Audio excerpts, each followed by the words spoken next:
Laughing Vikings Live. High vibe chats with actors, comedians, and creators, plus stand-up comedy, sketch comedy, and most importantly, you. That's right, join us every Monday for new episodes, and you can be a part of the show on Facebook Live, YouTube Live, and Twitch. Ask questions and interact in the comments, and make sure to share this with your actor, comedian, and creator friends so they can be a part of the show too. Can't make a live show? No problem. You can catch up on your favorite podcast platform and visit laughingvikings.com to find out how you can join the cast and crew. All right, it's time for today's show. Buckle up and make sure you stick around to the end because we have a special surprise for you. All right, ladies and gentlemen, it is Laughing Vikings Live. Happy Monday Fun Day. Let's go.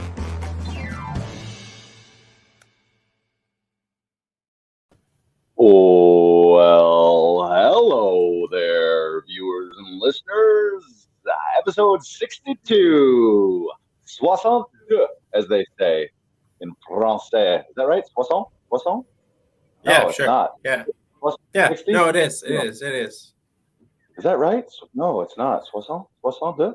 I don't know. Anyway, we'll have to look that up. I feel like that's right, but maybe it isn't. 50?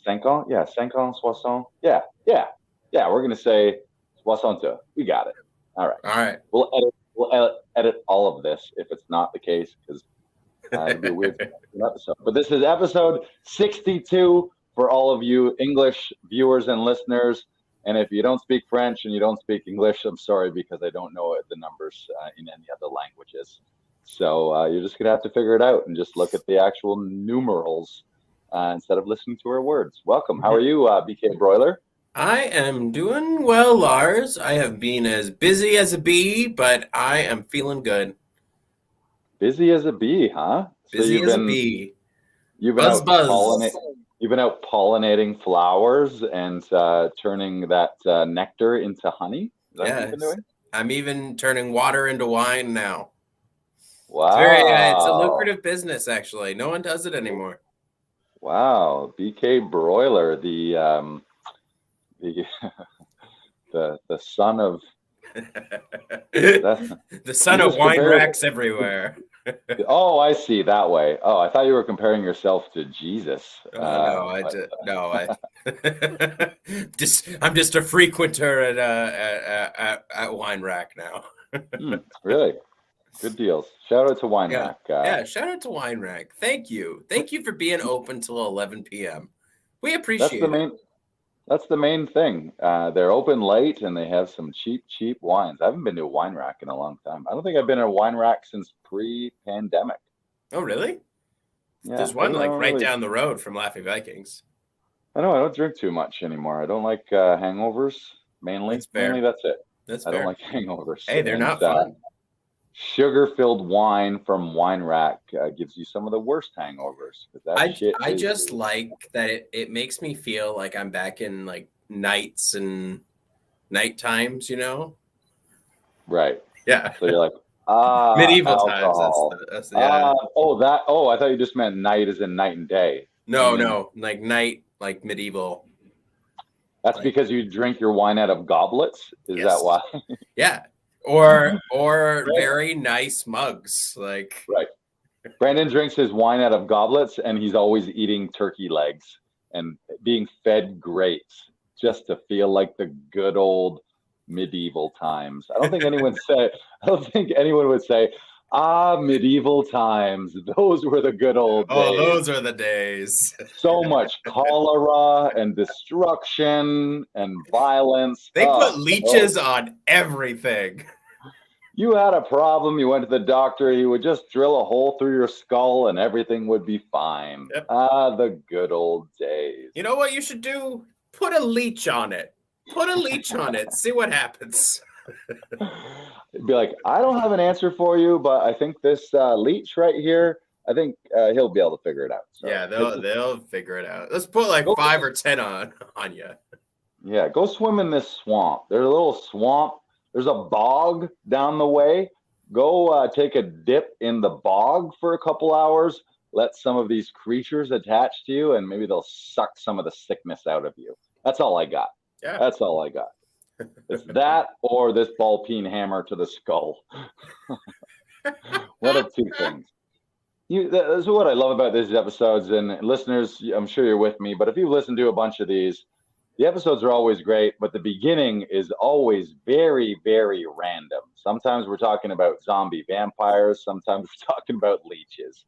Today, leeches. Leeches. Yes. All right. Everyone's friend. Before we get into it, anything else you want to bring up? Anything, current events? Any weekend things? No. Do you have any weekend updates for us? Weekend updates. I don't know, man. I always my schedule has been so rammed for the last several months that 3 days ago might as well be pre-pandemic. Like what I did on Friday is like a distant memory. Like I should journal more and archive more because it's like I need to go back and look at my Instagram story to figure out what I did 3 days ago. But Instagram stories expire after 24 hours. So it doesn't help me. I need to figure that out. Yeah, I don't know. What the heck did I do on the weekends? I probably had some shows. You know what? I was here almost all weekend. I was working on scene work. I was studying scripts for conservatory. So that's what I was doing. Yes, it was all acting related and all script related. I was just hunkered down here at LV with my face buried in scripts and rehearsing. It was great. It was awesome. Nice. And now today, all the actors out there, we are going to be busting some common actor/audition myths. So we're going to hopefully change some of your thinking. If you have some thought patterns maybe that are holding you back, or some stories that you've been telling yourself on why you aren't doing as well as you should be doing in your career, we're going to smash those myths. We're going to bust them up. Can we say Mythbusters, or do we have to pay Mythbusters on a? If we say myth, Lars, so you can say myth and you can say busters. You have to give a pause in between. Welcome to today's episode where we will be playing the role of Mythbusters. How's that? Brandon like that. Yeah. Like the producers of Mythbusters are just scrolling through podcasts. Yeah. Scrolling through little known podcasts to be like, those fuckers, they just said Mythbusters. We're going to send them a bill. If we get an invoice, that'd be great. It'd actually be great. How many seconds was in between Myth and Busters? Oh, 3? Oh, well, that's fine. Any less than 3? No. How about I say Myth Boosters? Ooh, yeah, I like that. Today we will be boosting myths. We will certainly not be busting myths. We will be boosting myths. There. It's like when somebody covers a song and instead of just stealing the song, they change the key or something like that, or they slightly adjust it. So it's like, ooh, that sounds eerily like a Taylor Swift song, but no, it's not. No. It's a slightly different tune. Yeah, we're half a step up. All right, we're going to be busting some myths. So make sure, viewers, right now, those of you who are live with us, any questions that you have, feel free to throw them in the comments. You want to interact, you want to comment on some of these myths, maybe let us know, is this something that you've thought in the past, or did we change that thought? Or maybe after we bust it, you're like, no, that is not a myth. That is actual fact. You cannot boost that myth. That is absolute truth. So let's get into them here. And again, hopefully this just changes some of your thinking and helps you reach a new level of success in your acting career and in your life. Because we always say, actors, really, what are we? We're professional human beings. So to be a professional actor is also to be a professional human being. To be a professional human being is to be an actor. So many parallels. What I'm saying is, if you become a better actor, you're also going to become a better human. If you become a better human, you're going to become a better actor. So myth number 1. You want to bring the old myth banners up? Mm-hmm. Myth banner buster number 1. Myth number 1. My career as an actor is a solo journey, aka the lone wolf syndrome. This is something that I suffered from for a very long time, not just in the acting world, but also in the stand-up world, because there is an illusion And maybe this is the general illusion that humans have of the separation of self. I think our ego maybe does this, that we are separate from other people, and that myth of me, my, I. And I think that needs to bust. It's so hard to do anything in your life alone. But if you have that mentality that like, this is everything is up to me. I mean, it is up to you, but there's other people involved. So the idea of community, the idea of teamwork, I think everyone has heard the term. Nobody who's done anything great has really done it alone. Even an Olympian or some guy who climbed to the top of Mount Everest, what do they have? They had the guy who supplied the equipment. They probably had a Sherpa. They had a nutritionist. In the case of an Olympian, they had a sports psychologist. They had a manager. They had someone who booked all their travel. They had someone who took their blood. They had a nurse. They had probably some guy who specifically was like the specialist on their one muscle. Like, I'm their calf specialist in the case of a sprinter. So the idea that it takes a village, it takes a community, and that's something I've really realized here since we started Laughing Viking in 2017. My world as an actor and in the acting community really blew up because I was involved and started a place that did have a community. So all of a sudden I started meeting way more actors, started meeting way more directors, way more writers, way more producers. And now I feel way more connected to the industry and to the community here. I feel like I have way more support. I feel like I have better relationships. And it's all because, in my case, rather than plug myself in the community, I ended up, even though I didn't set out to do this, I ended up creating something that fostered a community and became a home for a community. But I think that's a real, it's a real challenge for people where if you're trying to do this alone, it's just not fun, really. It's like, what do you do by yourself that's really fun, Brandon? Keep it. There's a family show. There are some things that you can do alone that are fun, but I think we can all agree those fun things that you can do by yourself are more fun when you do them with at least one other person, if not other people. And so we got Brandon there. And so what does that mean? That means finding community, people will say sometimes finding your tribe. But what does that mean? It just means reaching out to communities. So that can mean in your classes, that can mean finding other theater troupes, that can mean finding writers groups, that can mean finding rehearsal groups, setting up a night where you and a bunch of your actor friends read plays, you read scripts, you read screenplays, maybe you just watch amazing movies together and you talk about it, whatever that means to you. Just don't avoid community. What can you say about that and the effect of community on your career, Brandon? Well, because I was in a similar situation to you, Lars, where I wanted to do it all on my own. And still there's moments where I still feel like that, where I can't rely on anyone, or I can't talk. No one understands what I'm going through. And that's not true. There's tons of people that understand what you might be going through at this particular moment of your acting performance career. And the more you reach out to them and the more you talk to them and the more you seek out and create a community for yourself, the better you're going to feel about your performances, about your work in general, about just your life. And it will uplift you because you'll feel that there's people there that can help you deal with the problem that you have in that moment. So don't let your psyche, don't let your confidence be bogged down by a situation. Make sure that you're reaching out to people and asking these questions and making sure that you're not in the wrong or you're not on the wrong path, if that makes sense. Keep going, keep finding those people because they're around and they will definitely be willing to help you if you ask. But it's up to you to ask those questions.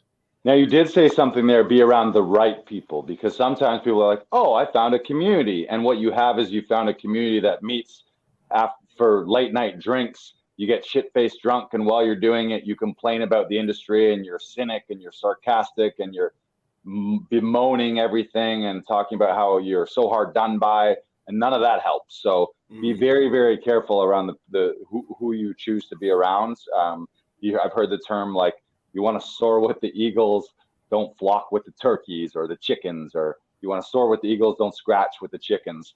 So be very careful of that.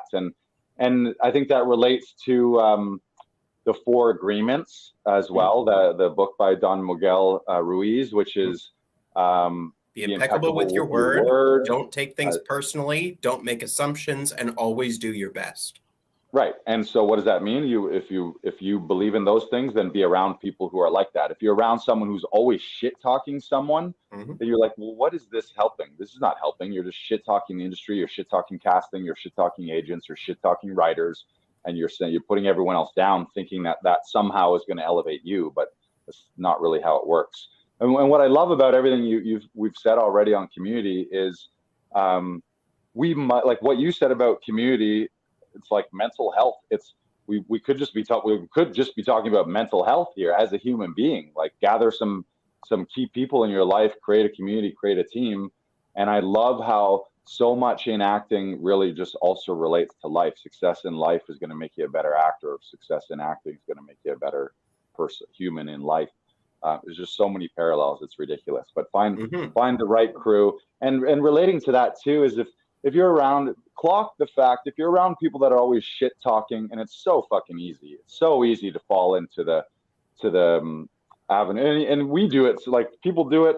You'll watch a movie with Academy Award winning actors, and you'll be like, oh, that guy, you see that was bullshit. Like, you'll see someone above you even and shit talk about them, or you see someone below you and shit talk them. But just really be aware of that. It's not helping anyone. It's not positive. And be aware of those people, because if someone is talking to you like that about some other person, ask yourself the question, are they talking about me that way when I'm not around them? Because chances are that is the case. Like, it's very hard to be like, oh, well, I only shit talk a few people. I don't shit talk everyone. It's sort of the idea of how you do anything is how you do everything, or how you do everything is how you do anything.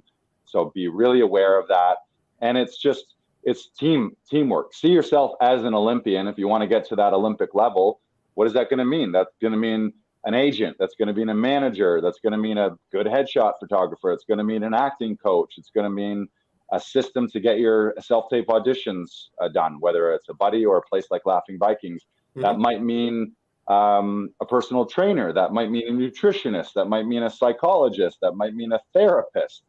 All of those things you could see as part of your team. So just really smash the myth that you're in this alone. And this, again, not just in the acting world, we're literally all connected. All of us are beams of light.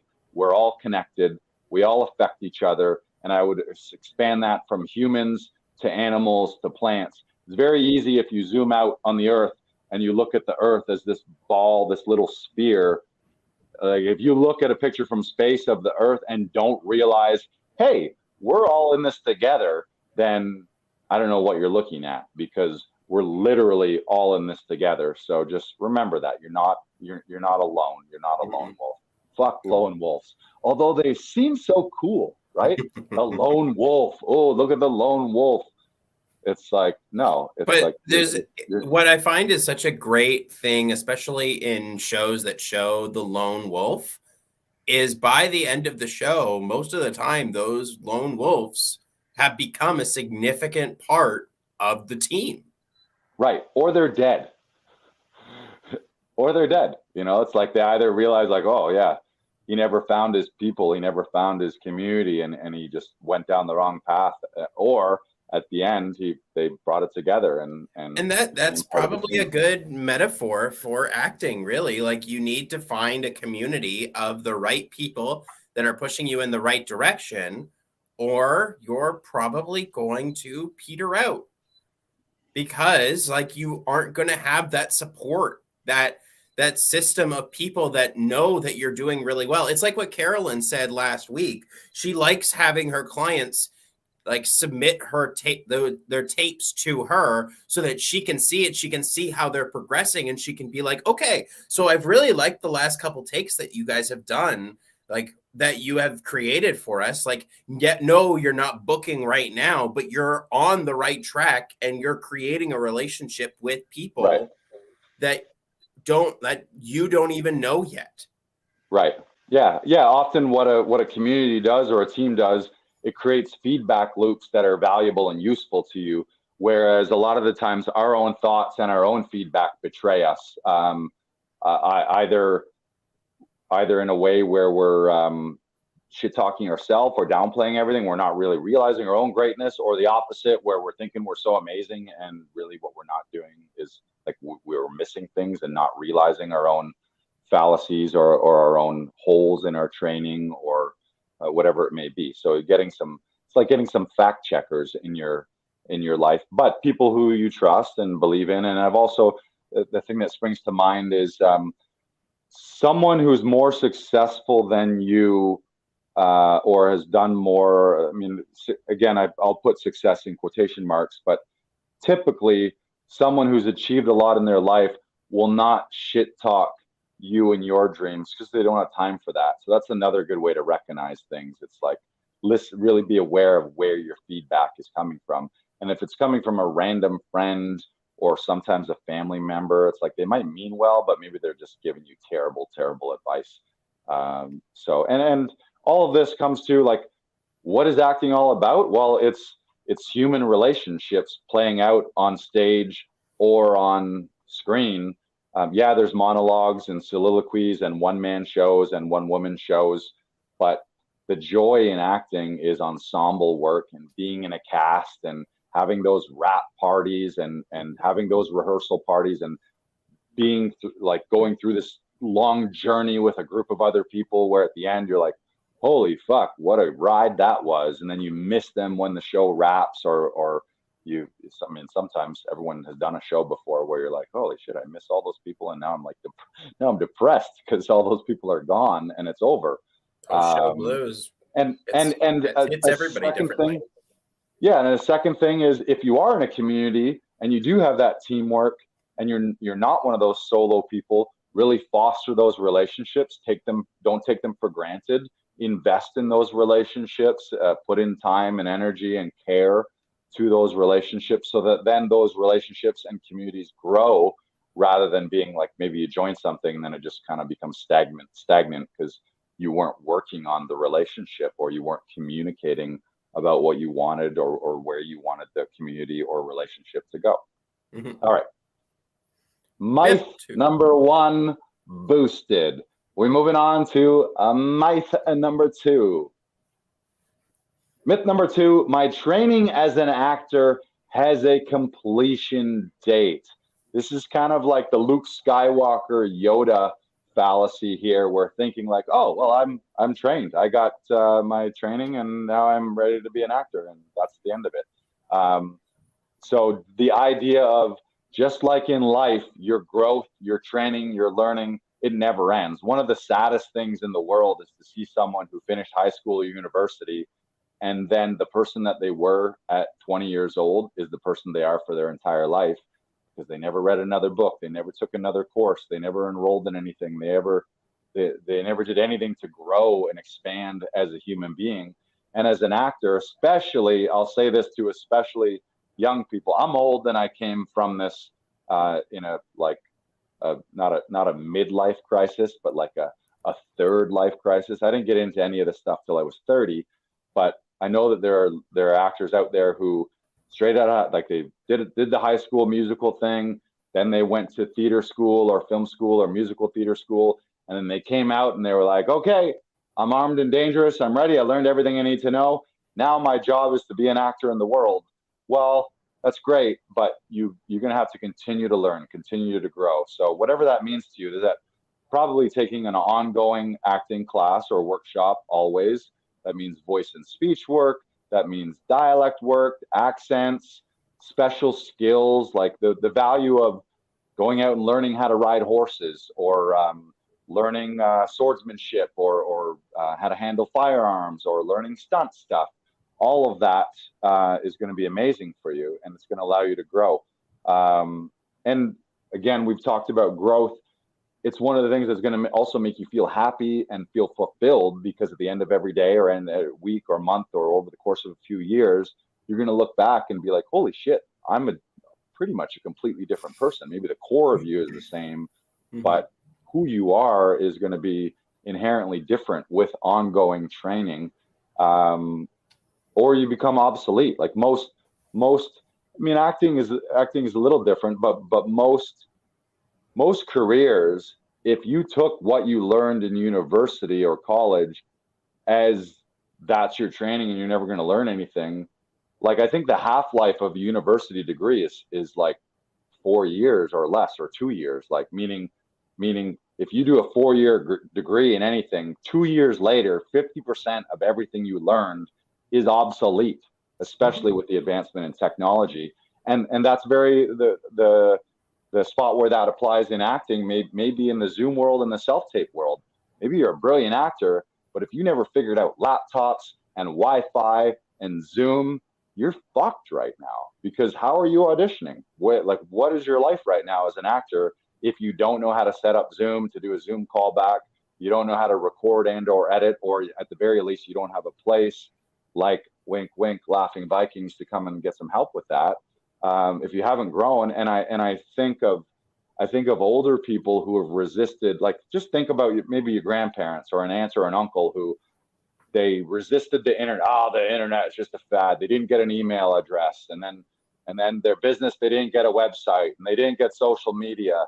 And now it's like you don't even have that, but now we're in a crypto metaverse world. So it's like you're already 3 generations behind. So those people, especially older actors, like I feel for them and I feel sad for them, because locked inside their body is this brilliant actor, brilliant performer who's super expressive, but they no longer live in a world where they can get any of that out because they don't have a cell phone and a laptop. So it's like, okay, well, what are you doing? Like how are you making your way in this world? So just the idea, always train, always grow, continue to learn, like give yourself every month, like every 30 days, what is my 30-day challenge? What am I learning today? Is it a new language? Is it a special skill? I mean, it honestly doesn't matter what it is. It's just got to be something that makes you feel better as a human being and makes you learn and grow. What can you say on that, Brandon? Well, I left university thinking I was the top shit, and like I was the best, and no matter what, no one else could really teach me how to be a better actor than I already was. And that was a wrong way of thinking. It led me down a path of self-doubt a lot of the time, because I was just so cocky. And then when I wouldn't get it, I was like, well, why didn't I get it? I'm the best. That doesn't make sense. That doesn't compute. And that's Right. That's not the right way of thinking it. Like we have to be continuously learning. We have to be continuously pushing ourselves, or else we just fall behind. And we don't want that as actors. We want to keep moving forward. We need to keep pushing for that. Well, for that truth, really, for the truth of the scene, for the truth of who you are, because who you are is the foundation of every character that you are going to play. So the more experiences you have, the more learning that you experience, the more you know about different topics or random facts. Like the amount of times, Lars, you and I are sitting in the car and like I come up with like a weird zoology fact and you're like, where the fuck is this coming from? And it's just, I just know these random things, and sometimes they come in handy and sometimes they don't. But you know what? The more you keep learning these things, the higher your echelon is going to be, because you now know so many just random things that you can just pull out of your butt and it's there because it's just at your fingertips. That's what it is. Love it. I probably went on a little bit of a tangent, but you know, No, it's important. This is the tangent episode. Yeah, continue to train, continue to grow, and yeah, and I can speak to that too. I didn't come from an education background. I worked almost a 10-year career in financial services, completely unrelated to show business. Realized that I wasn't really living my dreams. I wasn't getting motivated to get up in the morning. I think at the time I was drinking and partying as a form of escape from my day-to-day corporate life that wasn't fulfilling. So then I would go act out and be the wild and crazy guy at a bar until I was blackout drunk, either till we got kicked out or till it was closing time or we ran out of money or we ran out of booze. And I really loved that. Like, ooh, look at me. I'm getting the spotlight. I'm getting the attention, cracking jokes. Guys are having fun with me. Females are having fun with me. Like, this is the best. But that's also very destructive. So I got into stand-up first, and then started doing a lot of stand-up, which led to sketch comedy, improv, and dinner theater. And then I moved to Toronto and got an agent and was starting to be sent out. But now when I think back, there's a lot of casting rooms that I had no business being in. There was probably a lot of opportunities and good ones that I blew because I didn't know basic things about camera technique or just about the audition process. And for a long time, I wore it, strangely enough, and this is your ego doing fucked up things to you. Your ego is very interesting because it sits on your shoulder and it whispers things into your ear that sound like good advice, but it's bad advice. And for me, it was, I held it like a badge of honor, like, oh, look at me out here booking roles and getting on TV. I did 20 episodes in a sketch comedy series. I did 5 episodes on a children's show, dozens of commercials. And most of that, what I just listed, was before I ever took any acting classes. And I would wear that as a badge of honor, where I would be like, yeah, look at me. You know, I got charisma. I got not that I never did train, but I did piecemeal workshops.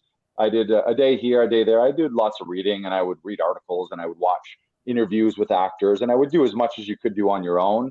But I never did any kind of like foundational training to actually realize what the fuck is the job of an actor? How do you become good at it? Like, what is the actual job? I was kind of more like, yeah, I got some X factor, some pizzazz to me, and yeah, I might have got work, but now I think of it as like, what would I have gotten, or where would I have been if I had done as much training as I do now 10 years ago or 5 years ago? Maybe the first thing I should have done, and probably the first thing anyone should have done, when people say, well, how do you become an actor? What I want to get, you hear that you see it on social media. I want to get into acting. What we suggest, take a fucking class with someone who's really good, that you like, get references. And maybe that means take multiple classes. Maybe you go for a few months here, you go for a few months there, until you find a teacher that you really click with and a coach that you really click with. For me, the coach that I've really clicked with, and now that I'm in the conservatory, it's even deeper, is Tom Todoroff's conservatory. And anyone listening and watching, you can do a free workshop with them to get a sense for that through Tom Todoroff. I think if you go to Laughing Vikings, you'll find a link on there. And any of our members, a lot of them have done that as well. And what it provides you with is a basic foundational training. And one of the biggest things in Todoroff's conservatory is it gives us a framework and a language that you and I, Brandon, we can talk about a scene, and we have a language and a framework that I can say something about a scene and you get it without me having to like say it in a mystical, like weird way and just hope that you kind of get it. Like without me having to use like a metaphor or an allegory or tell some weird, oh, you know, when you're doing this, it's just like I say to you, make this a discovery. Or I say here, well, that's a great spot for some game playing or role playing when you're use that guy's voice when you're talking about how he said something. Little things like that. You end the scene being destroyed emotionally. So come in with high expectations and like a positive attitude. Right. So in our language, that's architecture. The scene, it needs some architecture. It can't start and finish in the same place, or it can't be one-noted. Mm-hmm. Don't. I started that rant with don't wear your lack of training as a badge of honor. And that is your ego saying that. It's like, look at me. I'm fucking successful without doing any work and without learning anything from anybody. Screw Juilliard. What do they know? Screw Stella Adler. Screw Stanislavski. Like, it's like, no, there's you stand on the shoulders of those giants by looking back at history and by learning. And I think that's one of the major things that makes us incredible as human beings, is we have the ability to go look at the lives and all of the knowledge and training. Now we have literally all of the world's information and knowledge at our fingertips. So there's no excuse to be like, you don't need to start this from scratch. Don't make 20 years of mistakes. Like, I feel like I made at least 5 years of consistent mistakes in auditions that for sure cost me shit tons of money, like thousands of dollars of money, like thousands and thousands. Oh, yeah. But I wasn't like I wasn't having some successes. I was having just enough success to be like, yeah, I know what I'm doing.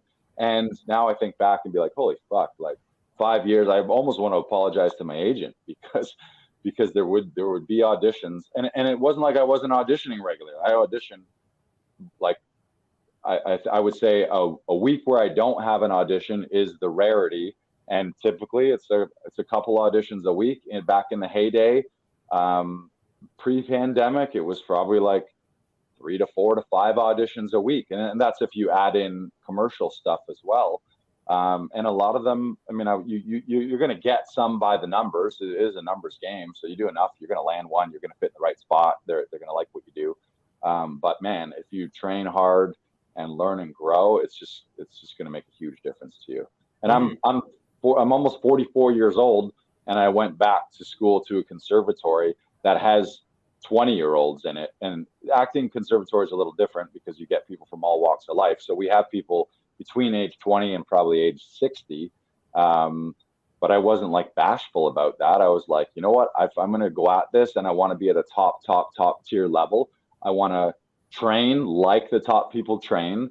And I want to be coached by people who are giants in the industry, people who have been to Juilliard, people who have acted in, directed in, written and produced Hollywood level and Broadway level productions, so that I can start to get a grasp of being at that level of excellence, not what I thought was my level of excellence of booking a gig here and there without really knowing what I was doing. And to go back to your point about just taking classes, I think we can learn something from the 4 agreements here in this, where it's don't take taking notes personally. Nobody, especially coaches, are not trying to put you down. They're not actively trying to tear you down. They are trying to lift you up and make sure that you're giving the best performance that you can. And I can see a lot of it sometimes, especially just in different classes, where like actors' eyes glaze over, they can't take any more notes. And like, you just sort of have to be like, okay, we need to take a step back. We need to take a second. We need to readjust ourselves. We need to readjust how we're thinking and making sure that we're going forward, because you can still keep pushing. You can still keep going. Right. But like, I know I fell into that trap when I was first starting out in Toronto. Is I wasn't taking really any notes because I felt I was smarter than they were. And the reality is, especially in acting, no one is smarter than anybody. That's really what it comes down to. Everyone has their strengths, everyone has their weaknesses. But you know what? At the end of the day, we are a team and we all want each other to succeed. Sometimes there are toxic people. There are always toxic people no matter where you go. But keep going, keep fighting for the things that you want, and just don't take any notes personally, because if you do take those notes and you're able to implement them quickly, then it's more likely that you're going to be on set and you're going to continue being on set because you can take that direction. Right. Yeah, and it's a fine line too of like, yeah, you want to be in charge of your own career and make your own decisions and fight for what you want, and ultimately your choices on camera or on stage are your choices. You are the character, so that's you're in the driver's seat. But people are going to have things that you can use and little tips. And also, too, the other thing is you don't need to take everything from every person either. You don't need to be like, oh, in order for me to be coached by this person, I need to agree with everything that they say exactly. It's like you go to a master class or you go to a whole semester of a class or however long, and you can take bits and pieces. You might learn one thing from one person that books you a job, and you're like, oh, I'm glad I spent $300 for that workshop because one thing resonated. I went and implemented it, booked a gig that made me 10 grand. That's a pretty great return on your investment. So yeah, I mean, you are in charge. It's don't have so much ego. I guess part of it is maintain an open mind and a student mentality. One of my business coaches, James Wedmore, he talks about anytime he's doing a master class or teaching, he's dealing with people who have been in business and had businesses for a long time. So they have all these preconceived notions and they have their ideas and their stories. So he says to them, please enter this with a blank slate, with an open mind. Everything I'm giving you today is things that I know work, that I have done that do work. And he uses the term, if you approach new training without that open student mind, it's the idea of putting whipped cream on top of garbage. Because if you come in with all these preconceived, fucked up notions and fucked up ideas and just myths, for lack of a better term, on how you think it's supposed to be, you can get golden. You can get the most brilliant pearls of wisdom you could ever get from someone. But if you're still holding on to your stuff and you're not open to think, oh, you know what, maybe I can look at this a little different way, then it's just whipped cream on hot garbage. And then you're like, this garbage sundae is great. And then you're like, well, I went and did that workshop and nothing changed. Well, it's like, no, you didn't actually infuse any of that training into you and actually change how you're being after the training. So then don't blame the trainer because you just rejected everything and just kept on doing it your way. Like you actually have to, it's the idea of knowledge isn't power, really. Knowledge that then you execute and implement, that's power. It's like you can read every book on something, but then if you don't actually go out into the world and change how you behave and act differently, or in the context of an actor, if on camera or on stage you're not implementing those changes, then all the book knowledge in the world is not really going to change anything for you. All right, myth 3. Number 3. Myth numero 3. Myth number 3, my career success as an actor is all about who I know, aka Nepotism Syndrome.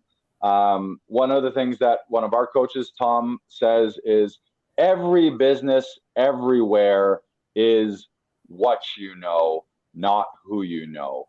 It's what you know first, and then who you know maybe can open some doors.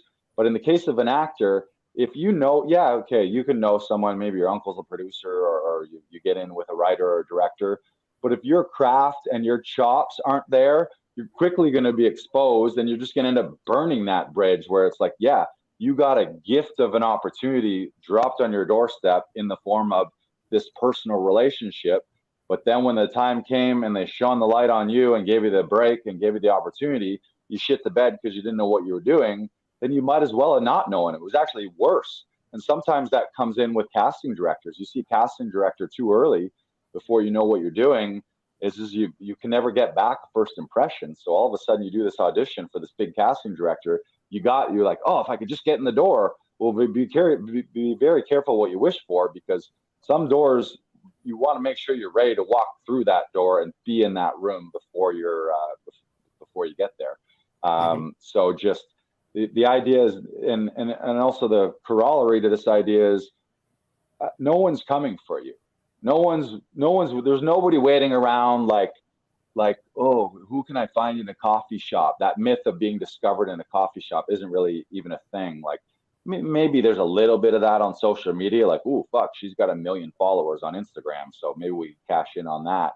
But even that's not going to carry you too long if you don't have the craft and the expertise and the know-how and how to actually break down a scene and tell a good story as an actor on stage. Or if it's theater, theater, you can have a great look, but if you don't have voice and speech command and command over your own body that you can project to the back row of a theater or physically endure 8 shows a week, then you're quickly going to be exposed as an imposter, and your imposter syndrome in that case is going to be real. So, so the flip side, what's the real truth? Your career success is based on you, and it's based on your own training. It's about deciding what you want, going out there and fighting for what you want, and then making sure, where do you get the confidence to do that? You get it from competence, from training. And then you become unstoppable. And then knowing the right people, that's gravy on top of that. It's like, now you're ready to know those people. Whereas without the training and without your own personal belief and having your own mind right and all that kind of stuff, you meet the wrong people. Like, you meet the right person too early, and that relationship was meaningless. Same as with personal relationships. People can sometimes remember, like, oh man, like, if only I was more mature when I met that one person, then we would have had an amazing relationship. But I wasn't a fully formed human being myself, so I didn't realize how amazing they were.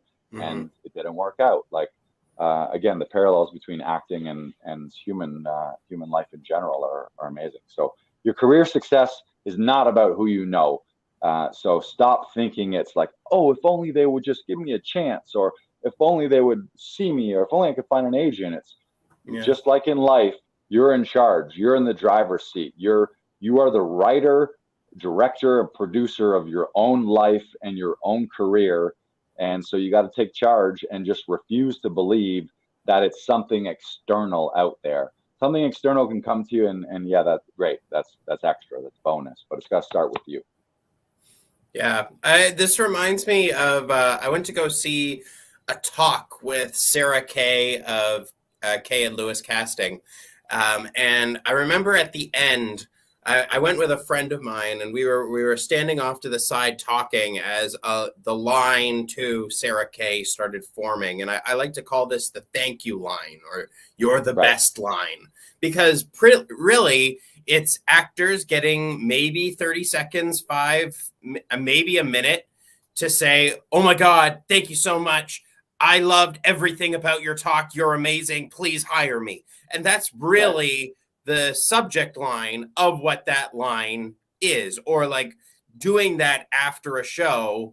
That's all you're doing. Basically, you're doing a glorified audition for them. And I don't really like getting in that line. And I don't like, I think it's important to thank people and make sure that they have that they are given gratitude for the thing that they're doing. But I don't like beating it over the head. Like, you know, when you have 40 people coming up to you like, thank you, I learned so much. Oh my God, thank you, Lars. Oh my God, you're the best. Thank you. It's just like, okay, thanks for that. Thanks. Right. And we don't need to do that. And since, like, Sarah has been one of my biggest supporters since then. Like, I haven't been cast in anything that I have auditioned for, but you know what? I still am getting in the room with her. I'm still doing stuff like that. And like, it doesn't matter if you get in that thank you line or if you don't. Just keep going to do things and keep learning from those experiences. Sometimes it's not doing the thank you line can add to what you're already doing. Right. And then they're like, who's that guy? Fuck, I wanted to talk to that guy. Yeah. You know? Yeah, I mean, that what you're describing is sort of actor neediness, like, which is repelling. You know, it's repelling in personal relationships. If you go on a date and you're like, someone says, oh, I love you so much. You're like, fuck, this is the first date. Like, we're meeting for coffee right now. Or like, just even being like going into an audition and cast me. And it's like, I don't want to fucking cast you. Yeah, hi, so nice to meet you. Nice to meet you. Thank you so much. Thank you so much. Thank you so much. Thank you so much. Like, thank you for watching. Thank you for the opportunity. Like, there's a certain point where it becomes too much. And also that is one of the dangers about, if you're thinking it's external and it's other people, then when you finally do get that person, if something doesn't work out, then you're like, oh, well, that was my one shot. I met that one casting director and they didn't like me, or they didn't have me back, or I didn't book it. And then you think you're shattered inside. Well, it's because you have an external locus of control versus an internal locus of control, thinking, hey, my life and my career is up to me, nobody else. It's me. It's not anyone else. It's like, how can it be anyone? There's no casting director, agent, producer, director, unless you believe a single person can control your entire life. And that's a terrible, like, with the exception of you're in shackles and you've been locked in a box and you're literally being like taken prisoner by someone. No one else has control over your life except you. And also, if this also puts things into perspective of you're welcome into rooms that you're already in, casting directors are in the same boats we are. They're pitching to producers and directors to be the casting director of the projects that they're on. Right. So they're doing the same thing we are, and they're just, they're in that same boat. Right. And they're also humans just like we are too. Exactly. So I think a lot of people forget that too, where it's just like, hey, listen, like, treat this person like a human and realize they're also a human. So all the things that work in any human dynamic situation is going to apply to this situation too. So, all right, moving on. Myth Quattro, number 4. I am a great actor, but I don't perform well in audition settings. That's the problem. And I put in brackets there, this is called cart before the horse syndrome. So the idea, there's a lot of actors out there like, oh, I'm amazing, I'm a brilliant actor, I just auditions, I always choke, it's so weird, auditions, there's so much nerves. And the myth, what you got to break is, in the beginning, until you are a person who is turning down offers because you're already booked, or they're not meeting your quote, or you just have the ability to pick and choose the projects based on the material. In the beginning, your job really isn't to be an actor. You're a job, what we like to call it, is an audition professional. And especially, I think what people who come out of theater school, green and naive, are thinking like, oh, I learned everything I need to learn. Now I just go work as an actor. Now you audition relentlessly to fight for those opportunities, because I think the stat, I don't know if it changes, but the stat I heard is like, for a one-liner for like an actor role in Toronto here, it's like they'll get 600 submissions for that, for one, and then pare it down, they'll see 50 people, maybe do callbacks for 5 or 10. So you think about how much competition is there and how you do that. Until we come up with a better way to cast people, right now it's auditions. Used to be in person, which I think the stakes were even higher because you only got one take, or maybe you got two, but it's live and in person. Whereas now self-tapes, you can at least hone it and craft it, and you can rehearse and you can watch it and be like, I want to adjust something. But your job is to audition. So just dispel the myth that like, oh, like it's auditions, I just got to get by auditions and go acting. No, first things first, the cart can't be before the horse. The horse is auditions. And then you attach your cart to that, which is being on stage and being on set after you've proven yourself an audition professional. And what does that mean as an audition professional? We always talk about you cast yourself by making strong choices, and by being the best storyteller, by personalizing it, by taking the pages, the words off the page and making them your own. You are the character, not the idea of the character as someone separate from you. But that's your job in the beginning. So if you have any type of anxiety around auditioning, you got to figure out, you got to work on that first before you think that you're going to be a successful actor. So master self-tapes, master auditioning, master the process, really understand it. I would suggest this book for everyone out there, The Audition by Michael Shirtliff, which is a lot of the foundation of our conservatory at Todorow's Conservatory. There's a lot of things that you need to factor into an audition. And really it's about, how do you jam pack in an audition as many creative choices that are true and unique to you? How do you show your unique personality to yourself, versus the idea of what did they want, or what are they looking for. That's the worst thing you could possibly do, is think about what are they looking for. You would never go to a date and be like, oh, what do you want? Oh, okay, I'll be that person. It's like, no, you got to go be who you are to your fullest. And if it clicks, it clicks. And if it doesn't, then they weren't right for you. Or I used to conduct a lot of interviews, in job interviews, and people love to bullshit in interviews, but it's like, why would you go into an interview and pretend to be someone who you aren't to get a job for someone? If you're not the person naturally, then if you're given the job, you've kind of cast yourself in a life role, your job, that you don't belong in, because you're not the person for the job. So if you, it's the same as if you bullshit in the first date, you're just getting yourself in a relationship that's doomed to fail from the beginning, because it's not who you are. So you really got to think of auditions the same way. It's like present your best self as an actor, as that character, and then let it go after that. But it starts with auditioning. And these days, what does that mean? That means self-tapes and Zoom auditions. So master that. If you have any anxiety over Zoom auditions, just get on Zoom, connect with friends, do mock Zoom auditions, and just get comfortable with all that technology. So you have your home setup, and anytime something comes up last minute, boom, turn on the lights, turn on your laptop, turn on your webcam, and you're ready to rock in your home studio. And obviously we have the luxury here at Laughing Vikings of having our own studio, but so do all our members now. So they come, they're in this home field advantage, working with someone that they're comfortable with, getting outside help, getting outside eyes, getting outside feedback from a professional rather than from a family member or a friend. And that is also another great point, to use Zoom just to record yourself for rehearsals, because then you can rehear, as Tom likes to say in his classes, rehear everything that you're saying so that you know how it sounds and you see how it looks. Right. Yeah, this whole thing of like, oh, I don't watch myself. It's like, okay, that's great if you're Johnny Depp, but in the beginning and early on, and maybe for even forever, like you got to see how, like, don't watch yourself while you're filming it. That's weird. You can't watch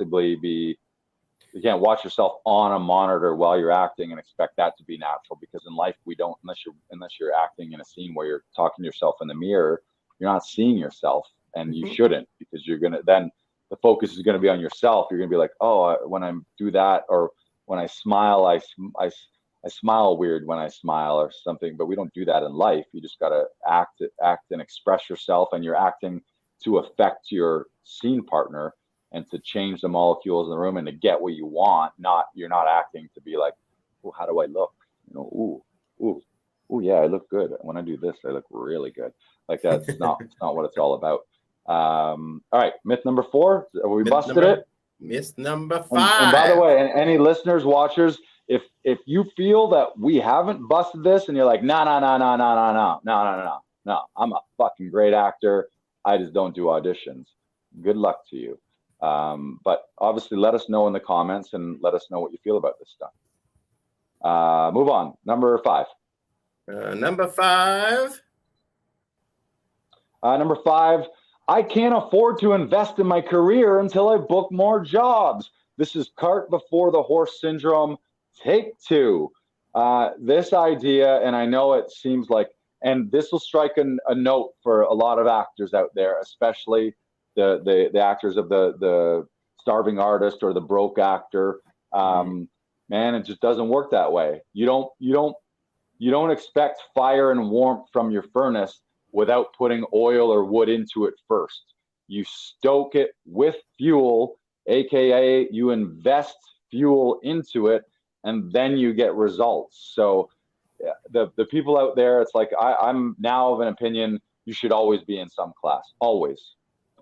Doesn't have to be an acting class necessarily, probably should be. But if you take a break from an acting class to take something physical, or you take a jiu-jitsu class or karate class or a dialect class, great. But you should always be in classes. And the other thing that comes to is auditions, investing in your auditions. I know a lot of people who are like, well, I can't I'll pay for classes and I'll pay for self-tapes. I'll go to a place for self-tapes when I book a job. And it's like, if you don't see the backwardsness to that, it's like, you got to figure that out, like find a way. And if you were truthful for yourself, you'd look at the pizza, the movie nights, maybe the booze, maybe the beer, maybe the wine, somewhere in, like in the case of the self-tapes, most places we're talking 50 to $100. But here's the deal. When you book one of those, that's $1,000, $10,000. It might be $100,000 if it's a leading role. So it's like, you're telling me you're not going to invest $50? Like how many $50 investments for a self-tape would you make back from a lead role in a sitcom? It's like, you could probably do 1,000 of them. Like, you know what I mean? Like that, the return on that investment is going to come. The return on your training is going to come. But if you're out there thinking, nah, you know what? When I book a gig, that's when I'll get headshots. That's when I'll take some classes. That's when I'll start doing professional auditions. Good luck. It might work out, but you're going to leave a lot of money on the table in the meantime. And you're really just going about things backwards. Mm-hmm. And it's an investment of time. It's an investment of energy. And it is an investment of money. And again, one of my coaches always says, the transformation begins with the transaction. Think about how many courses or how much learning you've done on your own where you didn't pay for it. Maybe it's you got a book, or you enrolled in a free course, something you saw online, and you got the freebie. Did you implement it? Did you even finish it? Did you commit to it? Did you show up? A lot of free challenges online, for example, where it's like, come take my free 5-day transformation challenge. Well, maybe you show up day 1, maybe you half-ass it day 2. Day 3, you're on it, but you're multitasking, so you're opening other tabs. And then day 4, you don't show up, and you're like, I didn't pay for it anyway. Who cares? But the difference to, okay, I'm going to pay for a week-long intensive. Here's $1,000. Are you going to show up? Fuck yeah. And it's the same thing with personal trainers. That's a lot of it with personal trainers or with nutritionists. Fork over $500 for a month or for a 90-day, like whatever the time period is, doesn't matter. But when you put money to something, you raise it up, and if you care about money, you're going to put a little more into it, and you're gonna deliver, and you're gonna work harder in that time, versus people who are always trying to get the cheap way or they're always trying to get the shortcut. There's a lot of people out there who you're trying to get maximum results with the least amount of input, instead of the other way around. Put the most input, meaning the most time, the most energy, the most money you can, and then see how you transform as a person. And it's going to be game changer for you, life changer. So invest in that stuff. Invest. We're coming tight on time. We can do a couple more. We're okay, Brandon. Okay. So number 6. Myth number 6. Working on self-tape auditions with family and friends instead of professionals will save me money. Is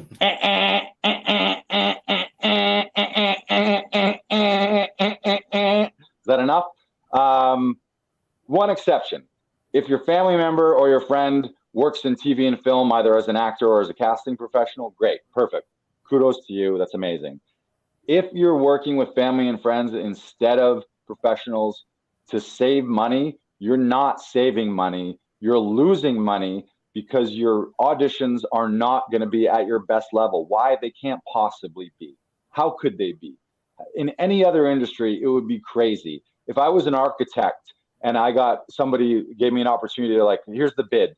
We're going to take the drafts and the drawings from 10 architects, and the one with the best building is going to get it. I don't ask my fucking uncle to be like, hey, what do you think of this draft? What does this look like?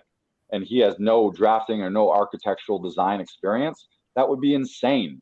So why are you out there trying to save a tiny bit of money when the return on investment is so huge that you're thinking you're saving $50, but really chances are you're losing $10,000. So again, this is gonna, some people, if you're feeling, and I want to say this to people, if you're feeling a little like, I don't know how I feel about this, I would say take a look at some of your money beliefs, some of the stories you say about money.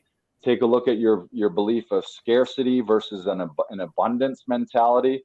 I was in the same boat. I used to skimp on everything. It's like if I could cut a coupon or find a Groupon for it, I would drive across the city to save $20, or I would spend a day and a half on Amazon researching things to try and save $50 on a microphone, not thinking, you know what the real loss was?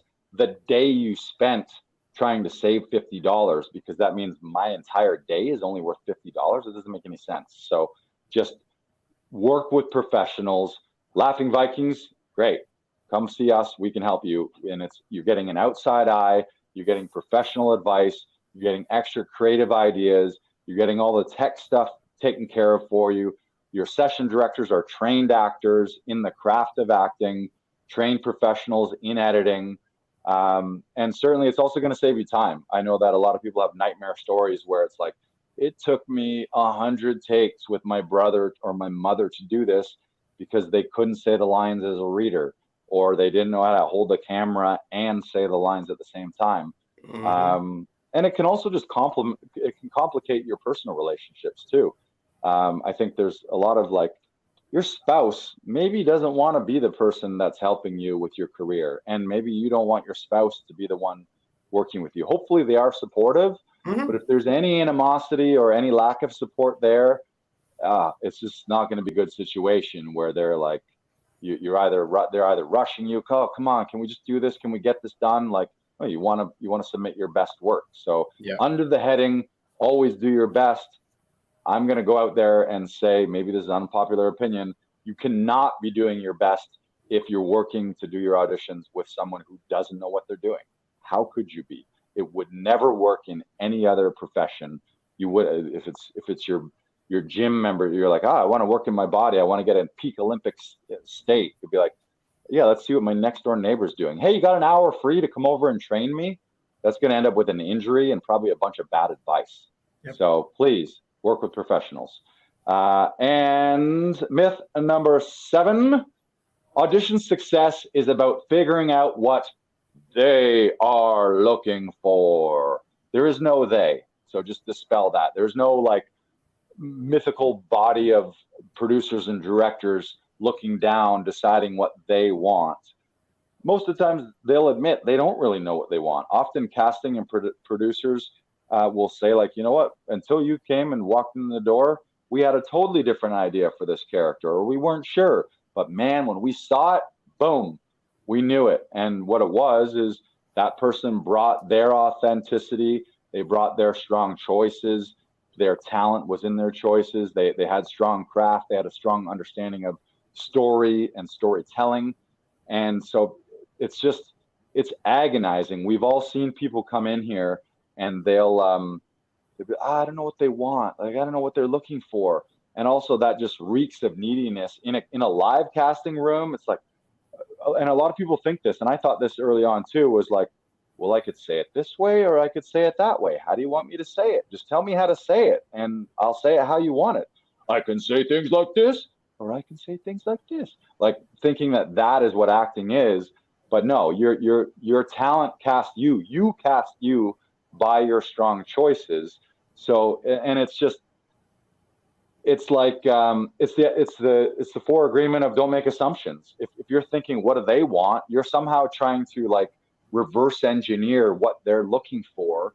And how could you possibly be wrong or be right about that? You're not a mind reader. You don't know what they want. So for you to drive yourself crazy by thinking, oh, what do they want? What do they want? No, make some decisions on who you are as a human being, who you are in this relationship, in the script. What are you fighting for? And then color it with your personality and personalize it and make some strong creative choices. And then say, hey, you know what?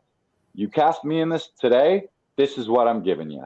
And this is who I am. And this is my take on it. And if it fits, great. If it doesn't, maybe you get a chance for some notes. And if it doesn't, and you're the wrong guy, you're the wrong guy. But you know, hey, I went in, I gave them my A++. I gave them my take on who this character is. If they want me, that's what I would give them. And if they want to give you notes and you get cast, obviously you get cast or you get callbacks and you're like, maybe dial this down, tone that back a bit, or this beat right here, we're thinking you could dial that back. The easiest thing in the world is for people to dial you back. So never. The worst thing is be like, oh, I think maybe they will think that's too much, and then so you give a vanilla, very flat read, which is just like nothing. And what happens there? That blends in with 50 other actors, where it's like, that was great. We just saw 50 people do the exact same thing. They sat when the script said sit. They sighed when the script said sigh. They rolled their eyes when the script said roll your eyes, and they did everything by the letter to the punctuation. When the ... was there, they took a beat. When there was a comma there, they took a pause at the end of a sentence. Like, and it's a recipe to just blend in instead of deciding who are you, what do you want, what are you fighting for, and then you go get it, and then you leave it on the table and be like, you know what, take it or leave it. No offense, if you don't cast me, I'm on to the next one. You know, never figure out what they're looking for. Can you address that? Well, it's also like stage directions as well, right? Where in the script it says sit down, but I don't want to sit down at that moment. Or it says cry in this moment, or it says yell in this moment. And it's like, you don't have to do those things. You don't have to do what anyone is telling you to do, because the scene comes alive from how you do it. Right. And that's what it comes down to, is how would you want to do this in a real life scenario? Right. Because how you would react is what makes you unique. Right. And that's what it comes down to. The more unique you make your tape or your audition, the more they're going to remember you. And that's it. Right. While still staying true to the story and to the script. Yeah. Obviously, you have to honor, like, the writers are, chances are they might be producers, so they may be looking at these auditions. So you don't want to bastardize it by being like, oh, fuck your writing. I wing it and make it my way. But I guarantee you, nobody ever got cast by how well they sat perfectly at the beat when it's said to in the script. Like, man, did you see how that guy sat? Right? See, right in between those lines where it said sit, he sat right then.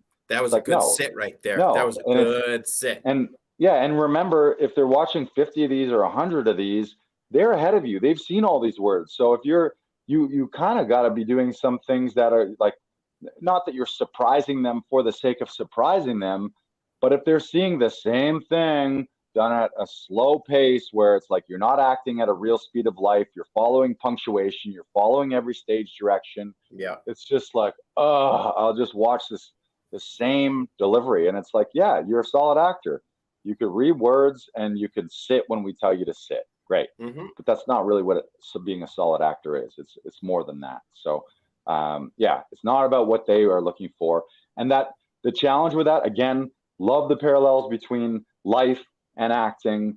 If you're living your life right now in a way of being like, what do they want? What do they want? If you're like, God forbid, you're the type of person that's everything is like, what do people want to see from me on social media? What were they like? Oh, they didn't like that. Oh, I feel bad because people gave me negative comments. It's like, you got to live your life for you. And hopefully a big part of that is living your life for other people, but you can't live your life for other people in a sense that you let people dictate who you are. You got to be you, make your life choices, decide what you want in your life and go out and get it.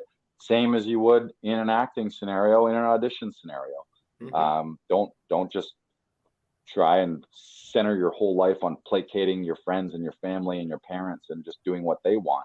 It's a recipe for disaster, and it's really a recipe for failure, where at the end of your life you're going to be like, oh shit, I'm dying, but I never really lived because all I was trying to do was trying to please other people.